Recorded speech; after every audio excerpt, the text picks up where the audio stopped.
I've been trying to think about what it is that I do for fun. Do I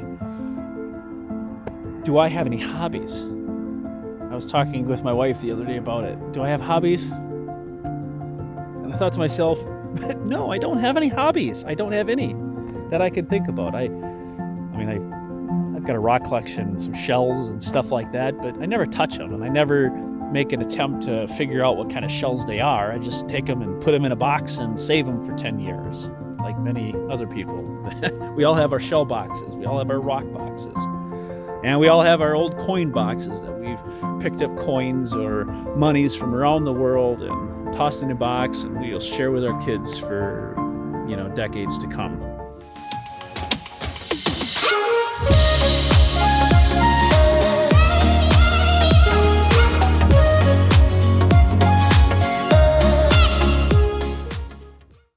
What does it take to learn a new skill? How many years of intense focus and perseverance does it take to become an expert at some new hobby?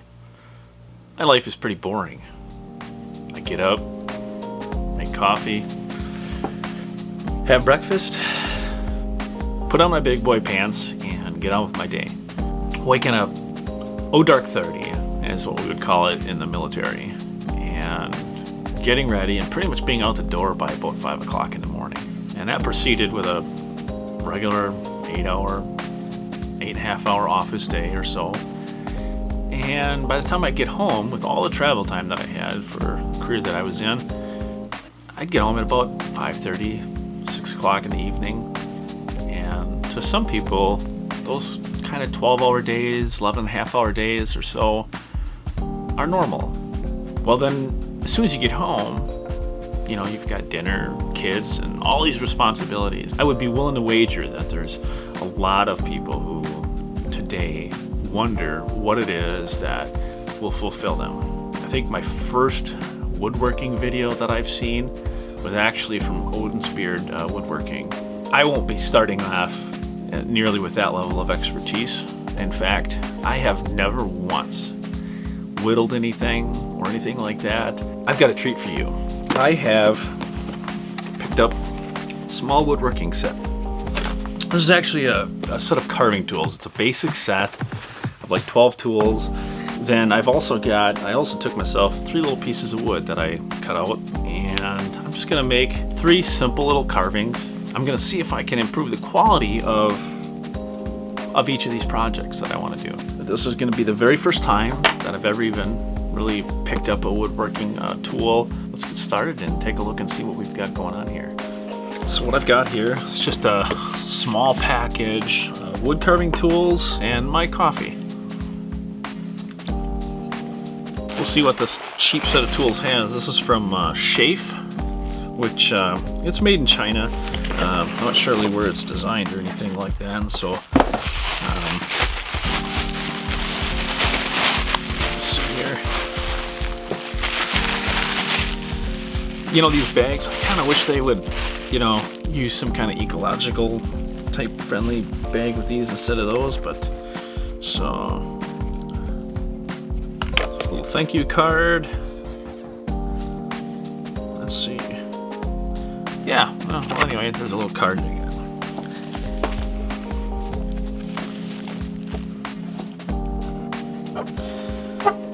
Okay.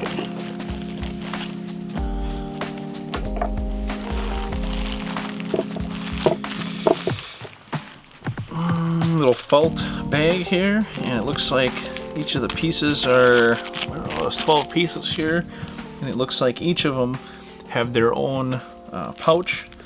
And they are all covered in plastic, so I'm just going to go ahead and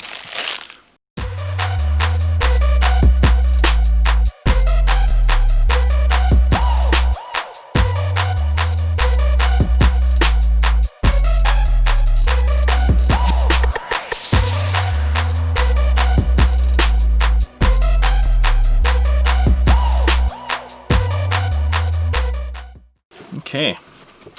So I can see that there are quite a few different shapes here for pushing or pulling. I can could see maybe something like that, like a scooper would be for carving out spoons or something. It's not an awfully big. It's got an awfully big scoop on it. Yeah, it has a smell, so there's some oil on all these. I notice they've got some etching. And all the handles look to be made of some kind of hardwood. I'm guessing that's oak. I'm not an expert with all my woods, but I think that's oak. And so yeah. So I just have to kind of decide first and foremost what I want to make initially with these. I do know that people use gloves when they're carving with this sometimes. So for safety purposes, I actually do have a glove with me. And these gloves are really just to help protect if your hand slips. This is a military glove that I've had, and it's a Kevlar reinforced glove. So I'm gonna go ahead and use this just in case. And let's get started. We're just gonna pick one of these pieces, and I'm gonna go ahead and get this kit here out of the way. I went ahead and got this first tool out. So this tool has a more of a concave carve on it. So what I wanted to do was round off the edges on this piece of wood, and this is the smallest tool that I have to do that with. So I just want to kind of see how that goes. And so, boy, these are awfully sharp. It's already taken off a piece here. Look at that. Already got a. It's my very first one there. Project's done. Okay. So I think I probably could handle a better or a little more sturdy work surface, but this will work for this scenario here. I'm just in my studio. So it's working out pretty well. It's rounding off the edges well. I'm kind of noticing that if I change the angle, it really digs in. So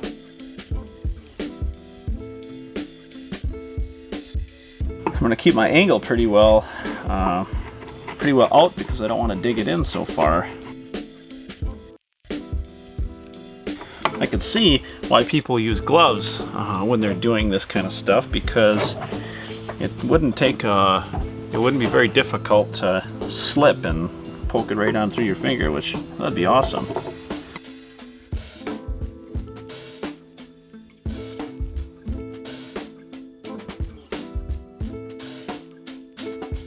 I notice my fingers are getting a little sore as I'm pushing down on this block of wood. I can see, I've seen these wood carving tables that people have. I think they call them Swedish workshop tables, and I might have to at some point get one of those if I make this part of my hobby. I know they have a table that has pegs at certain areas down, and you can set your wood in there to kind of hold it down. So yeah, these first two areas are actually not too bad. They are pretty rounded. So we're gonna get these other two here.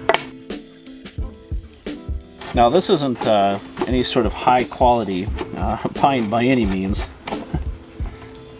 So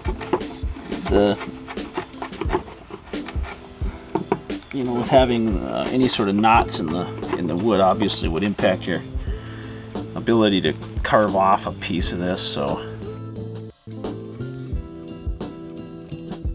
I think I carved it off a little bit too much on the one side. So yeah, because I carved it off a little too much there on this piece.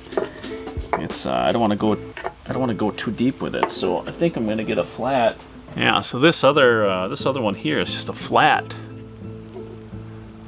piece. And so I'm going to try that just on this edge, just to see if I can get some of these extra pieces out of the way here. I'm going really just light, and I'm not keeping so much of an angle on this piece. Well, that's the best I can do on that particular one. Hard to maybe tell, but this side here is ground down a little bit more than the other side. So I got one more side to do here.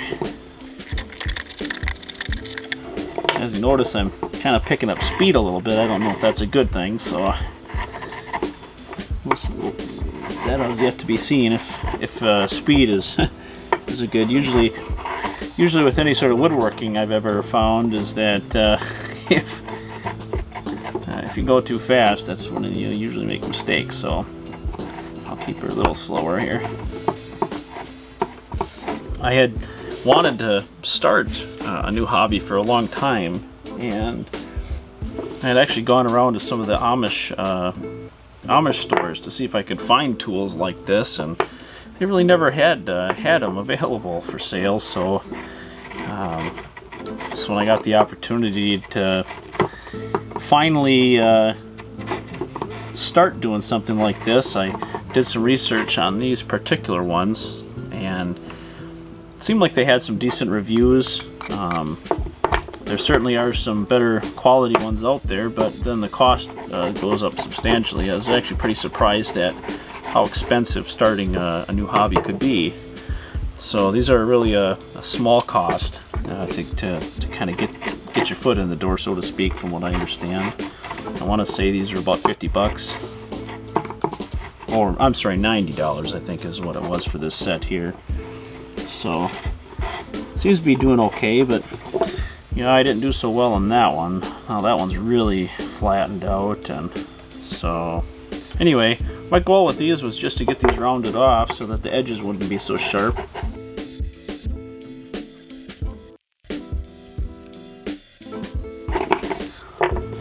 Okay, well, they're pretty well rounded off.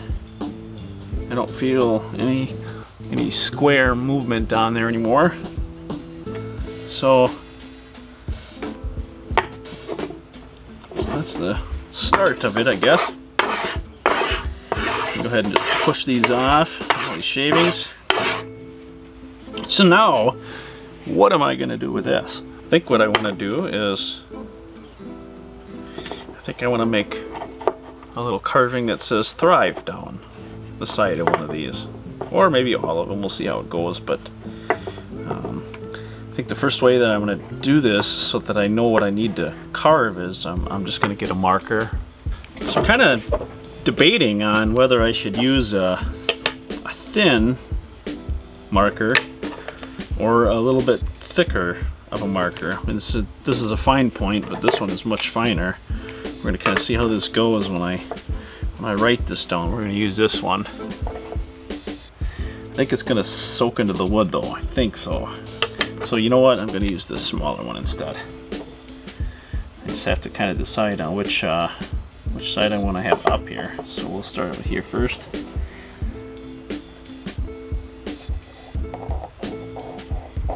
Well, I guess that marker's not going to work, so we'll go ahead and just use this one. It's black Sharpie.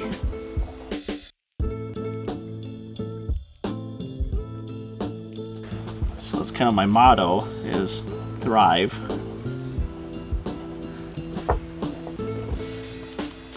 We'll see how this goes. I don't know. I tried to space it out as evenly as I could on the end of the wood. Now the question is what sort of tools am I going to need to make this work? So I've got two different ones here, and I don't quite know the difference. It's kind of hard to tell. I don't know what these numbers mean. I'll have to kind of look those up. I kind of wonder if that's the depth of the concave. So these ones are two different tools anyway. This one looks like it would be a lot deeper than this one. So I think I'm going to try this one first to see how it goes. And then we'll see how that goes here. Alright, I don't know if I'm holding this right, but yeah, I can see how you could really go deep with that thing. So from what I understand, it's probably going to be hard to go against the grain at least. We'll see how this works here. It's kind of difficult going the small way and still trying to be able to hold it. Yeah, it's kind of cutting away at some of the grains and making some splinters, so I don't know if this is going to be really good or not.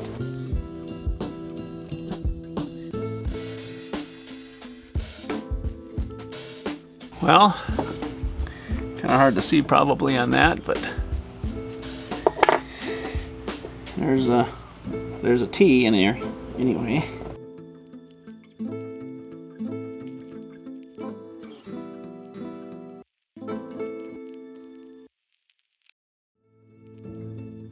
I notice it's carving it in there pretty well. If I really get an angle at it,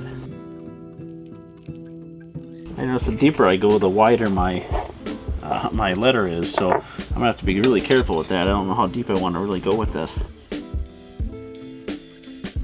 That's as deep as I think I'm gonna go with this one. Got the T in there. Originally, let's see if I can zoom in on that a little bit. So there's what I started with here. Just kind of wrote it in, and there's my T. So I've got this other one. I've got this other tool, and that one is looks to be a much more defined 90-degree angle than these other ones that tend to be concave or more round. So I don't know if something like this would work or not. Would work well. I kind of want to have the round look, but then I don't know. We'll see. I also don't want to go too deep, and this one is a much larger. It has a much larger end to it, so I think I'm not going to use that one.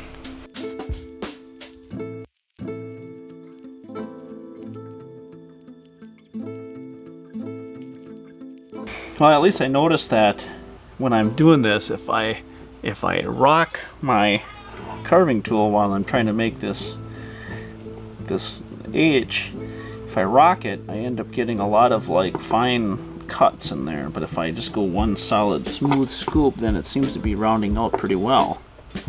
So I might have to do that, but I also have concerns about slipping. So I don't want to slip in. Kevlar glove or not, I don't want to take my finger out. So I kind of noticed that going across the grain is difficult here.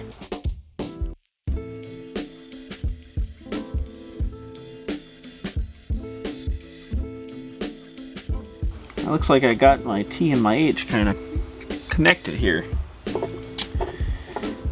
Might have to change out how I got these letters here. Can't go too low, so I gotta be careful how I'm carving this, otherwise I'm gonna need to redo this one because this R is way up into the H. So now we'll see how this goes here. I'm gonna make a new R here. And we'll kind of see how that goes. In fact, I think what I'll do is I'm going to use this flat one to kind of disappear the I. Hopefully it didn't get sucked in there too much. That's the problem with using a marker, is that it goes in so deep. I probably should have used pencil. I think on my next one I'll use a pencil. Okay, so let's get this R in place here.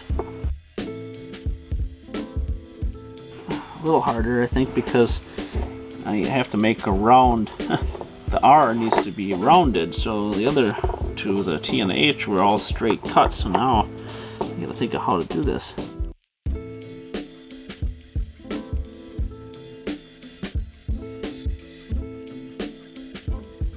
What I'm kind of doing is I'm rocking this around, seeing if this will kind of do what I want it to do, because going against the grain I notice is difficult.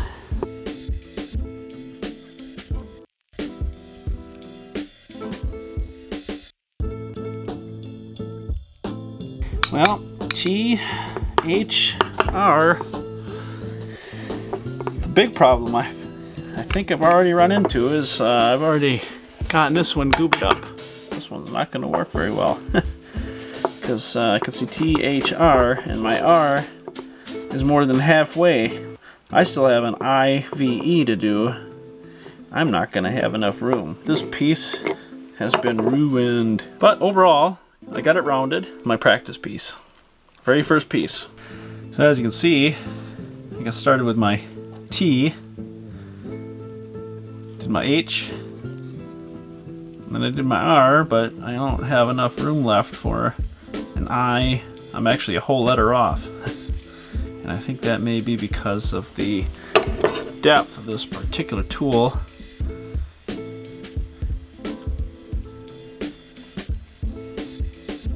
Okay.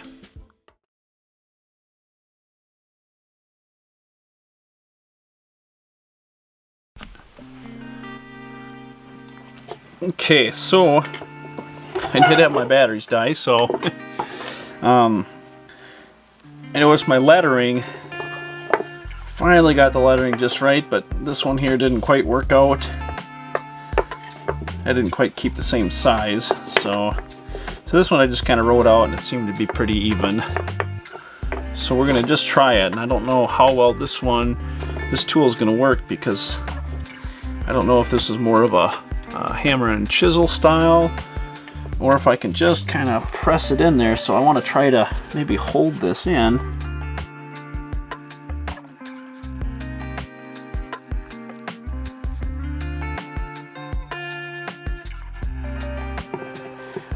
Gosh, I noticed this way also is quite. Mentally, it actually makes me feel different. The other way was very subtle and smooth. This way, it kind of seems almost like it makes me feel like the old Scandinavian style builders. If you've ever seen some of the videos of them building some of the old architecture that they have, there's very blocky style carvings.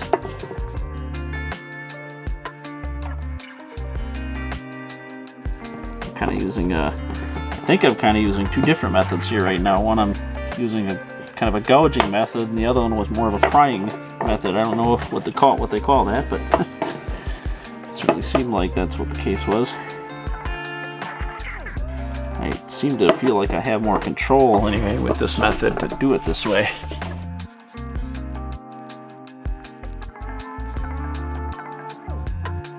Yeah, this way is definitely different than the gouging way that I was using. And I noticed that if I go in a little too deep, then it pulls the rest of the wood with me here.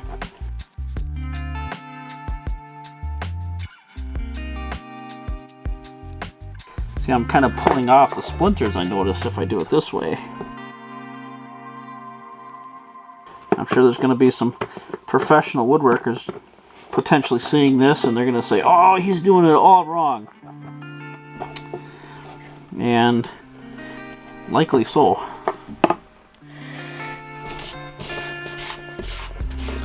This way produces certainly more slivers. There, you notice I just got one.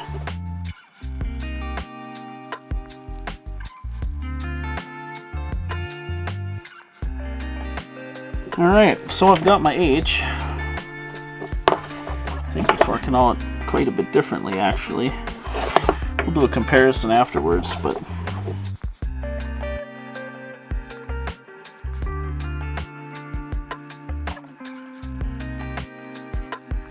oh, I think that's actually a lot better. I moved my tripod down a bit and I get a better angle on this. What I notice I've got to do here is I gotta get the angle a little better in here. And so yeah, there's my T and my H and my R. Alright, so let's check this out here. I get the rest of this R in there somehow, so I gotta figure out how I'm gonna do the round part on this. So I think I'm just gonna kind of press it in.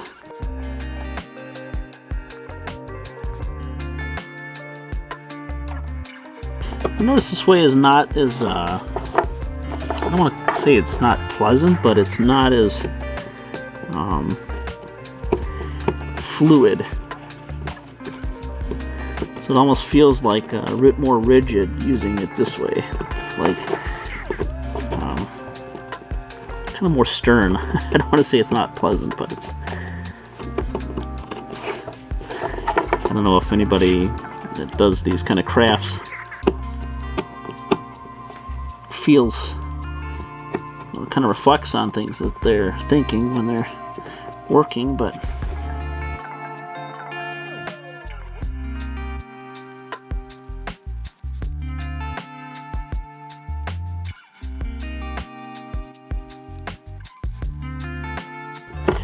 this is not very rounded. I want to try to round it up a little bit. So I'm going to go back to using my other file just for this R part. I want to see if that makes a difference here on that.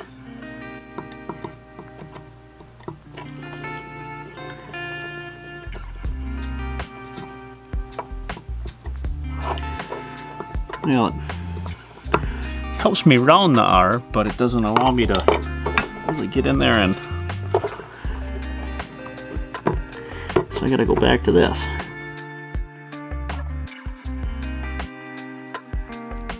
Oh, there it is. I did it. So I was pressing a little too hard on my round part, and I just broke my little R off. Golly. Oh, did it again. Oh boy. I want to leave that one dot in there, so I'm going to just be really careful with this last bit here. So that's what happened right in there. I busted off a piece of my R. So I think that's, you know, kind of an important thing to pay attention to, I guess, for beginning folks like myself, is that the grain is important, because my grain is running this way. If you're carving within that, you'll mess your letters up if you.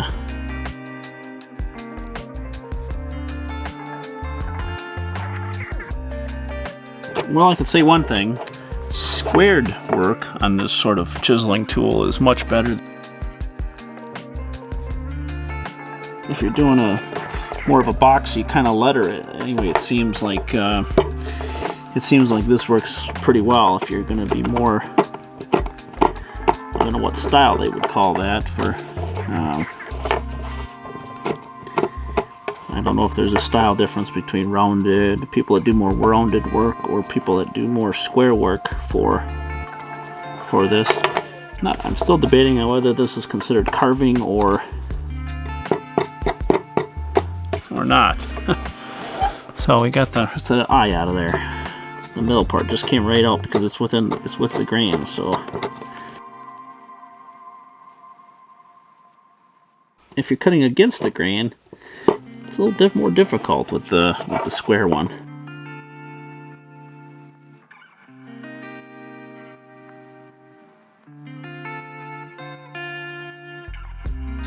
Now that one side of my V right here is more within the grain here.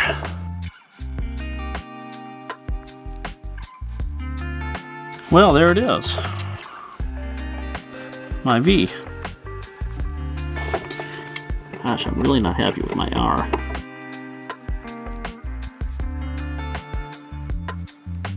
So I'm kind of noticing is I've substantially changed the style of carving that I'm doing by changing from this more flat-tipped carving tool as opposed to this rounded one. So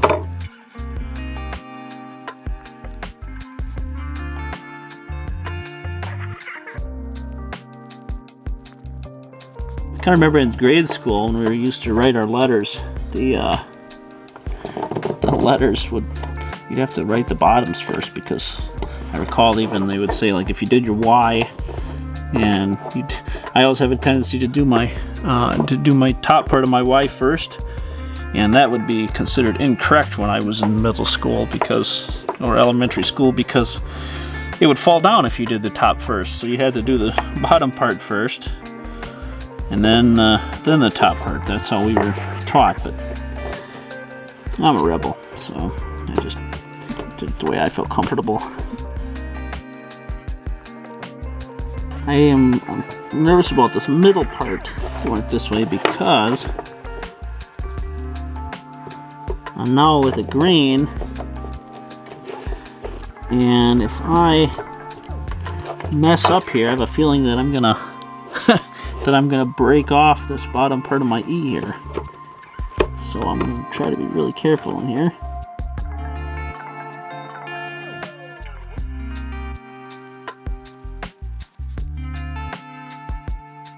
It isn't really gonna pop unless I stain it. My T, my H, R-I-V-E. Thrive.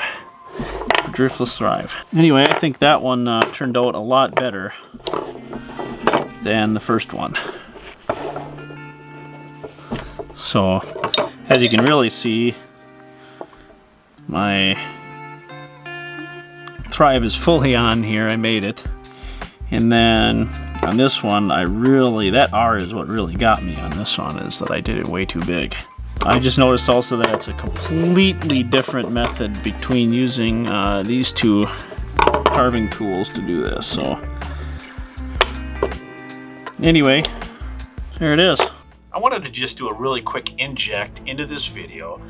If you're looking for a new hobby, if you're looking for something new to do and you want to try to add some extra enjoyment or passions in your life, which I think is important. I think I got in a stage in my life here where I forgot what fun was, and I forgot what it was to have play. And I felt that by trying to tackle on a new hobby or new skills, that I would find some passion again.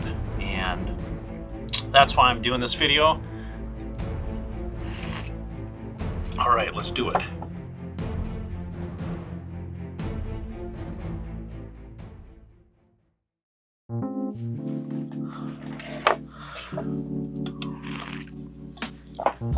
Okay, so let's see what we've got going on here. Gonna put these up here.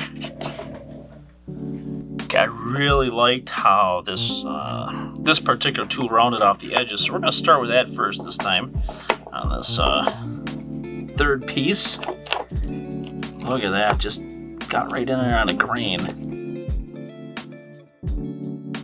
Okay, look at that, it really chipped it too. Maybe I can come in from this side.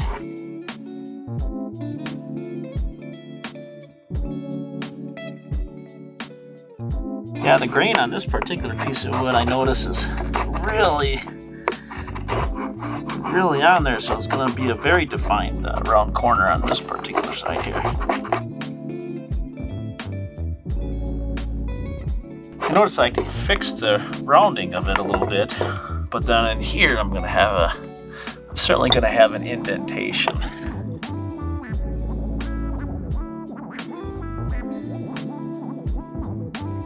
Okay.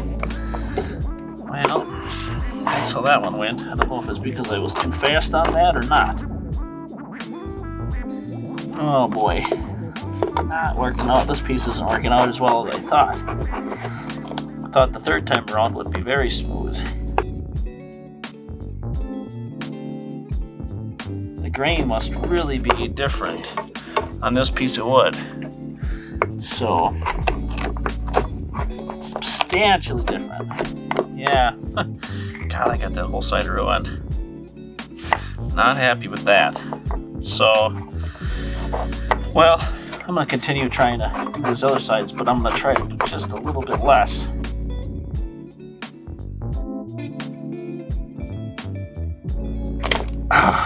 Wow. Well, gosh. Well, this is not working out at all for this piece. Notice I'm cutting into my little workbench here. I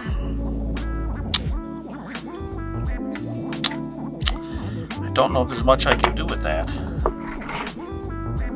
I don't know why it's cutting in so much on this piece and not on the other one. Now, one thing I do notice that's different on this piece is that the grain is all going sideways instead of up and down. And on this one, there's a substantial grain. You can see that. So I think that's see, like on this side, it's over here. On this side, it's over here. So I can tell because by looking at these two corners, having one grain go this way, one grain go this way, leaves a larger impression on this side, meaning that likely this is either in the center of the tree or it was near the outside where a branch had come out and formed a knot. So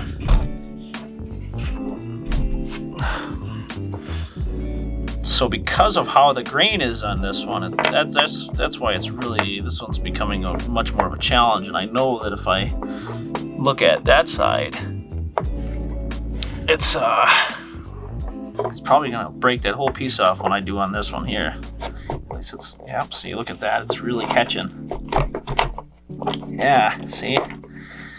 Well, I'm learning my wood anyway. I'm learning how to catch on that, but yeah. So I'm pretty much gonna say that this piece isn't gonna work out very well at all. So I learned something new. I learned that I need to pay attention to the grains of the wood. Yeah, you see that one? It caught right in there and flickered it right off. Took that whole chip out because of how the grain was. In fact, it followed the grain perfectly. So some pieces are certainly better for carving. I don't know if that would make a difference or at least for whittling anyway. I don't know if it would make a difference. I know some people use a Dremel tool and get in there and it spins and chops pieces off. I don't know if that would make a difference or not. But at least in this particular piece of wood, I can see that this third attempt was bust. So yeah, I can't even do the corners on this. No matter which side I pick is picking in or it's catching into the grain. This side seems to be working the best because the grain is kind of gone on this particular side. So here we're on a specific ring or a vein of wood. So yeah, maybe I'll make toothpicks out of this one. So yeah, and this particular one was my first one. I did the T, a small T actually, which I didn't really think about that at the time, but I used a more rounded gouging kind of tool, and I ended up making my letters a little too big and I didn't have enough room to finish them. So second one, I used a much more defined, more chiseling tool, and that allowed me to just kind of mark and carve out the letters, which worked out fairly well. And in this one here, the grain was substantially different. And you can see that even comparing on these three pieces how the grains were. This one here, the grain does have some curve to it, but it's curved and then it goes back, so it's actually more on a straight grain. Like you can definitely see right here that's very defined, that's a very straight grain. This one's a very straight grain, and this one here, the grain it's all over the place. So at least for this particular type of project that I was working on, I learned something new. I think I can like to do this in the future. Hopefully make more videos as I carve, maybe even go live while I'm carving something. Maybe take on some new things, but let's go back to working on this one here, and we'll see if we can improve the quality of this particular piece here. So let's just go scrap these ones.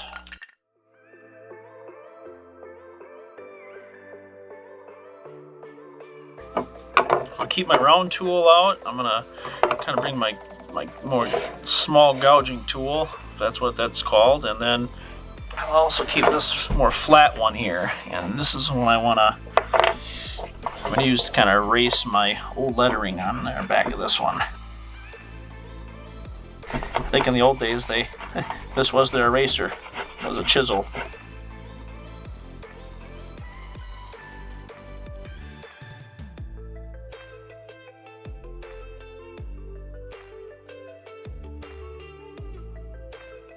See, back in the old days, they used to take an axe, put the axe head on there, and keep chopping away at the big hand-strewn beams.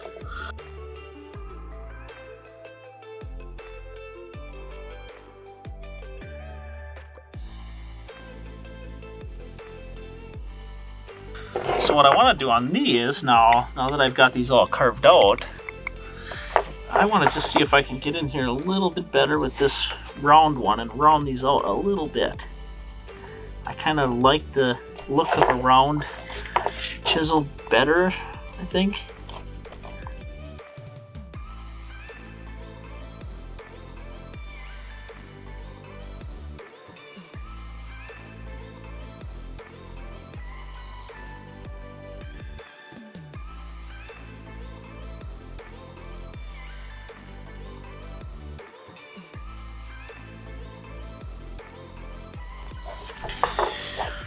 And I think what I'll do is I just want to add a couple little designs maybe on this. This is a much larger gouging tool here. So I want to I'm going to have to come up at a good angle on this one here.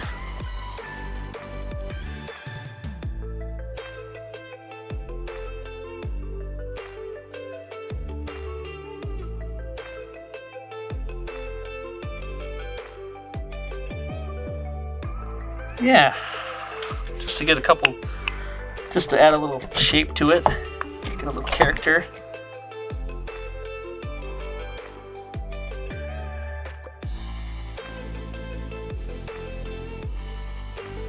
I have to press a little harder on this. This is why I'm kind of holding it where I'm at, because I don't want to gouge the wood, not my fingers. I feel like I'm going back to the 1700s to make a dugout canoe.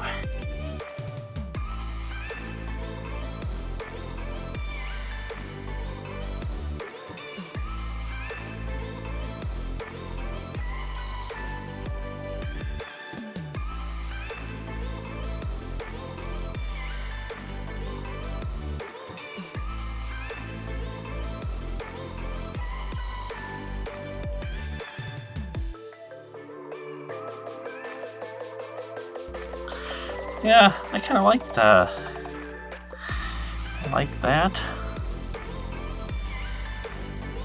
I really wish I could clean the cuts of those up a little bit better.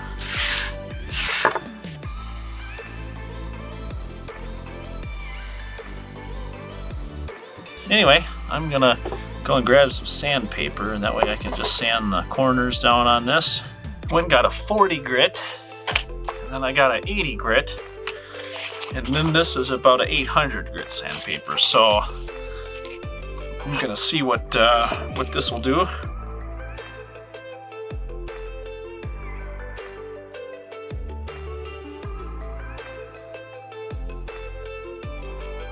So what I'm gonna do now is I'm just gonna kind of roll my edges around. And one thing I wish I would have done when I did this was, prior to gouging out these little details, I kind of wish that I would have sanded the edges first.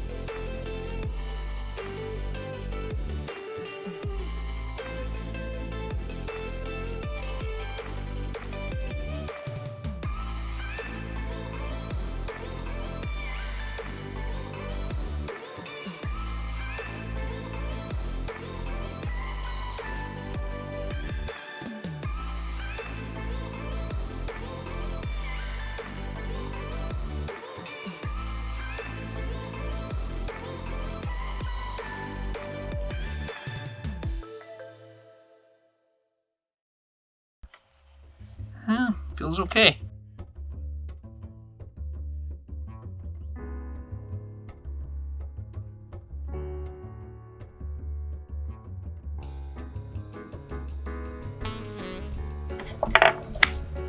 Thing I want to do is I'm going to use my little tool here to kind of get rid of some of these burrs.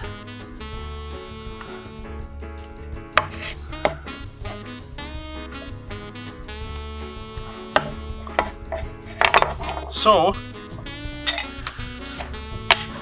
I want to do something with my letters just so that I can have I can see them a little bit better. So this is a really fine Sharpie. I'm going to see if I can just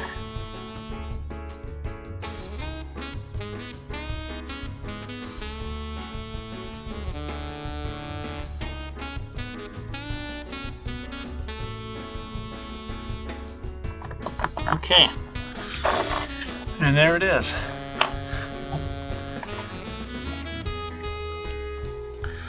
So a big part about what I need to do now with this, it's not super Christmassy, but you know what? It's not necessarily meant to be super Christmassy, but it is a Christmas ornament. So I think what I'm going to do is another special trick. Many years ago, the way they used to cure wood, which is why in a lot of places in Scandinavia, the old churches, the old stave churches, and old buildings are still standing, is because they used to burn the wood, and burning the wood was actually a way to seal it and protect it. And a lot of those buildings are still standing, for nearly 1,000 years almost. More in some cases. And so this is what I'm going to do here with this, is I'm just going to attempt to just burnish it a little bit to give it a little extra character, and we'll see how that works out.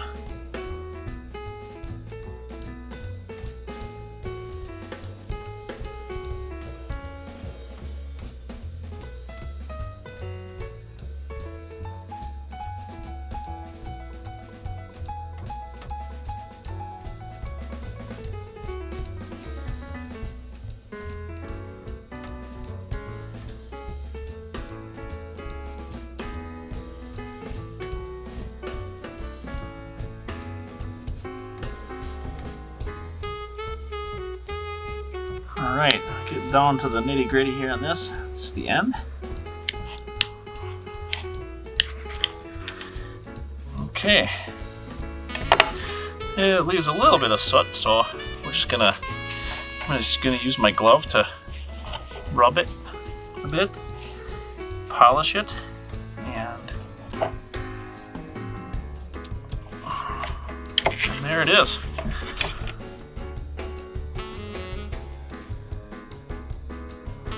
Drive. There it is.